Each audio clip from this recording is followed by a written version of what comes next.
3 பொண்ணுங்க ஏர்போர்ட்ல இருந்து தங்கத்த கடத்துறாங்க. அதுவும் எப்படின்னா, அந்த தங்க கட்டிகளா உருக்கி அத ஒரு மோல்டுல போட்டு பால் மாரி செஞ்சுட்டு, அதுக்கப்புறம் அந்த பால வந்து ஒரு சாக்லேட் கோட்டிங்லாம் பண்ணி சாக்லேட்ஸ் மாரி ஒரு டப்பால வச்சு அத பத்திரமா அப்படியே கொண்டு போய் வெளியில விக்க ஆரம்பிக்கிறாங்க. அந்த சாக்லேட்ஸ் எல்லாமே இவங்கலாம் ஃப்ளைட் அட்டெண்டன்டா இருக்கனால யாருமே இவங்கள செக் பண்ண மாட்டாங்க அப்படின்ற தைரியத்துல அந்த தங்க கட்டியெல்லாம் பத்திரமா எடுத்துட்டு துபாய்க்கு வந்தது மட்டும் இல்லாம, அங்க தூரத்துல செக்யூரிட்டி ஒருத்தர் இவங்கள பாக்குறாரு. எங்கடா செக்யூரிட்டி கிட்ட மாட்டிடுவோம் அப்படின்ற மாதிரி தான் நினைக்கிறாங்க. ஆனா அந்த செக்யூரிட்டி எந்த செக்கிங்கும் பண்ணாம இவங்கள அப்படியே வெளிய அனுப்பிடுறாரு. அந்த தங்க பால்ஸ் எல்லாத்தையுமே வித்து நல்ல லட்சாதிபதி ஆறது மட்டும் இல்லாம ரொம்ப சந்தோஷமா இருக்காங்க.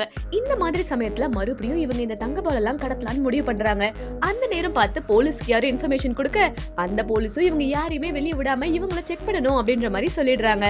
இவங்க 3 பேரும் ஷாக் ஆறத பார்த்தா இந்த வாட்டி மாட்டிடுவாங்க அப்படின்ற மாதிரி தான் தோணுது. ஆனா இவங்க அதுக்கேத்த மாதிரி அந்த தங்க பால்ஸ் எல்லாம் அவங்க இருந்த ஃபிளைட்ல அப்படியே மறைச்சு வச்சது மட்டும் இல்லாம, இந்த போலீஸ் கிட்ட முன்னாடி இருக்கிற சாக்லேட் தங்கமா இல்லாம அது நிஜமாலே சாக்லேட்டா இருக்கு.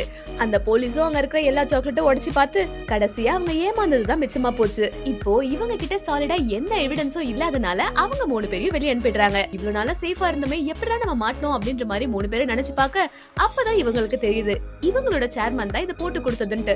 எப்படியாவது அந்த பழி வாங்கணும் அப்படின்றதுக்காக இவங்க 3 பேரும் பிளான் பண்றாங்க. அதுக்கேத்த மாதிரி அந்த சேர்மன் போன பார்ட்டிக்கு இவங்களும் போய் அவனோட ரூம் கீயை பத்திரமா எடுத்தது மட்டும் இல்லாம அங்க இருந்த சிசிடிவி கேமரா எல்லாத்தையுமே கிராஷ் பண்ணிடுறாங்க. அவனோட ரூம்ல இருக்கிற தங்க கட்டிகளை எடுக்கலாம்னு பாக்குறாங்க. ஆனா அங்க போய் பார்த்தா அங்க சூட்கேஸ்ல எல்லாமே காலியா இருக்கு.